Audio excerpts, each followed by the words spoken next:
Captain James. Admiral? Yes, Captain James. The King has got a job for you.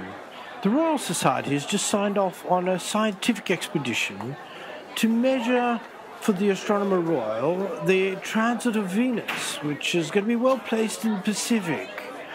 We'd like you to take the bark Endeavour down there and do some measurements of the transit. And while you're down there, we'd like to have a bit of a look at the Terra Australis and see if there's a place that sometime later we could drop off some of the dreadful convicts.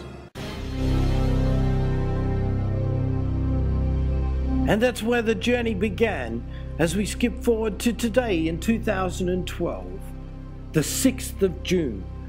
Today, the Research School of Astronomy and Astrophysics at the Australian National University, iTelescope.net, bring you the live broadcast from Siding Spring in New South Wales.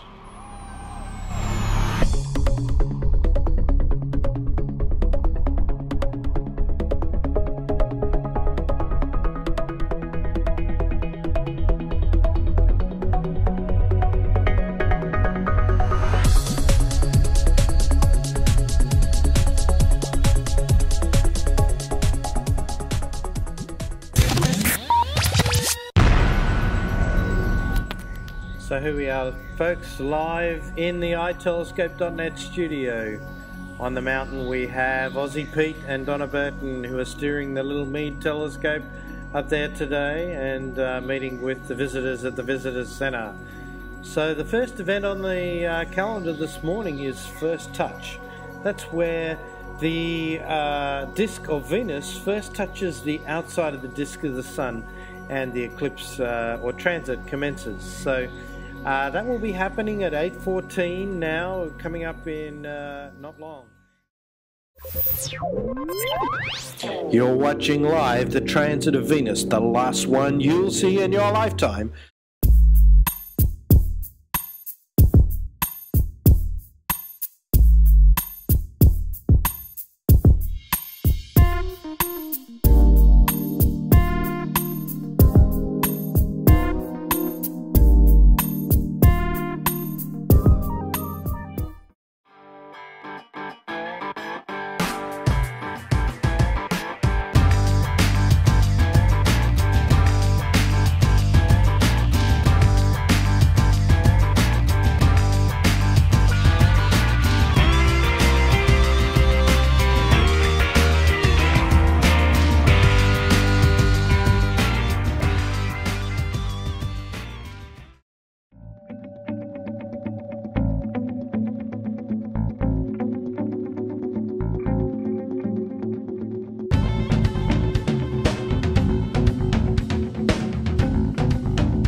Going to take a brief 5-minute break from our live coverage of the transit of Venus in Siding Spring to cross now to Shanghai, where Chanda Devgan from the space program in India is in Shanghai with a group of secondary high school students who are studying astronomy and space.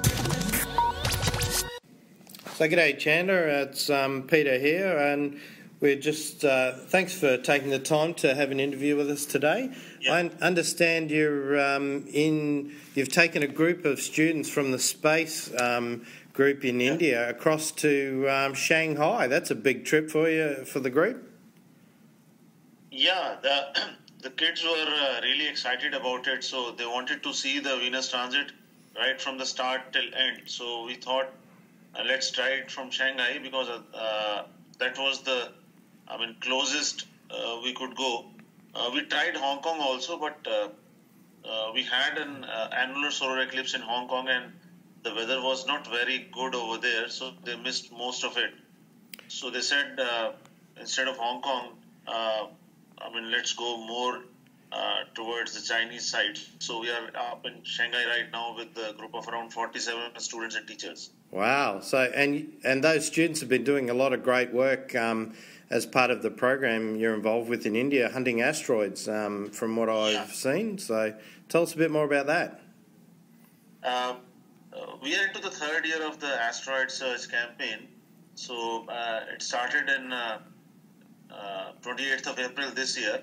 So we have 3 campaigns with us, especially for the Indian students, and it will go till the end of the August when they finish the thing. So we are involving around 90 to 100 groups this year to search for the new asteroids. And in the first campaign, they had around 10 or so preliminary discoveries. So that's a good sign.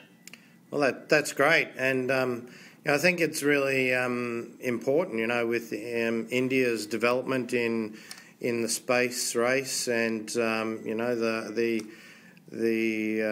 incredible hunger for education in India. This is a really exciting development. So, are you seeing right across India an increase in the interest in science, math and engineering, the STEM curriculum that we often hear about in the US and Australia? Yeah, definitely. Because if you go back to 4 or 5 years, there was a setback for the science people. That students used to take other subjects rather than the science. But now, because a lot of interest has been generated in astronomy and space sciences.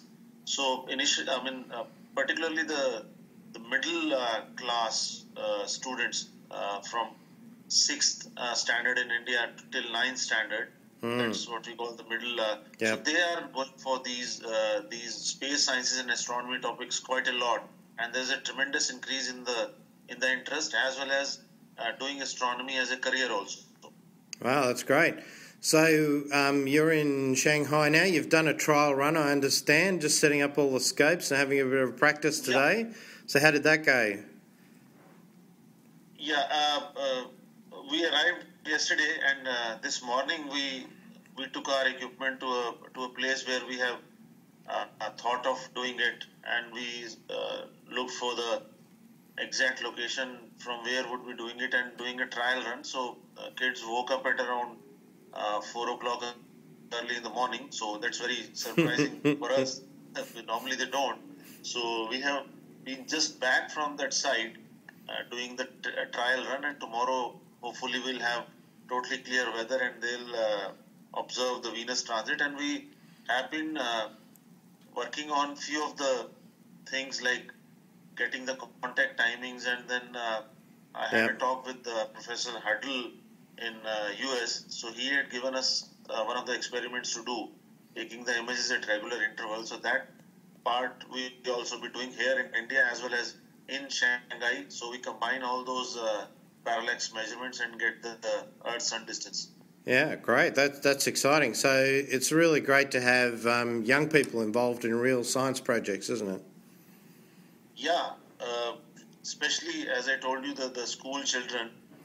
They are the one who will take the science forward, and it's good to see the interest beginning to get generated amongst them. So they are the one who actually take the whole thing forward in the next 10 to 15 years. Well, that's great. Well, look, thanks very much for checking in with us from Shanghai today. Chanda Devgan, who's from the space program in India, working with high school students in secondary education. So thanks, Chanda, for taking the time out of your busy day. Really appreciate that, and wish you well as you observe the transit today. Well, that was Chanda, and back live in the studio now at itelescope.net. Who knows, maybe one day we'll see some of those Indian students doing postgrad at the ANU. That would be fantastic.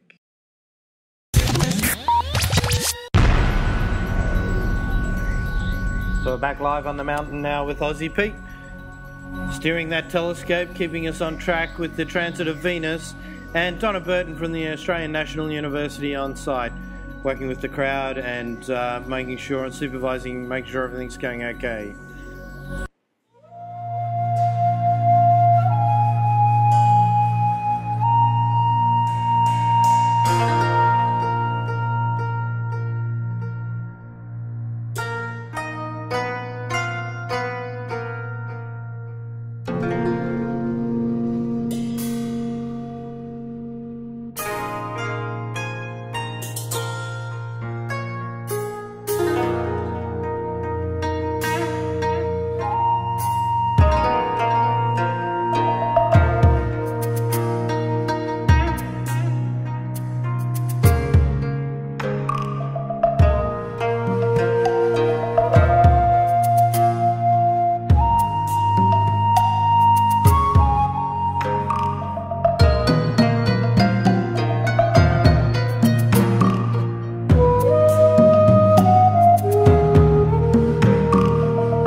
So just interrupting the elevator music for a bit there to bring you the news. We have third contact looking in through the weather here.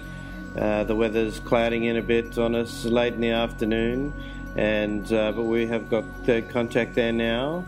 Thanks for staying with us today on this great and inaugural broadcast from Sighting Spring of the Transit of Venus 2012.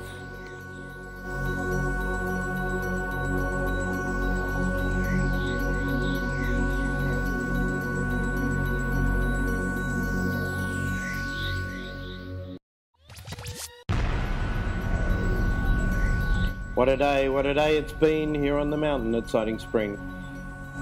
We've now just got the fourth contact coming up. We're saying goodbye to Venus for another 105 years transiting the Sun.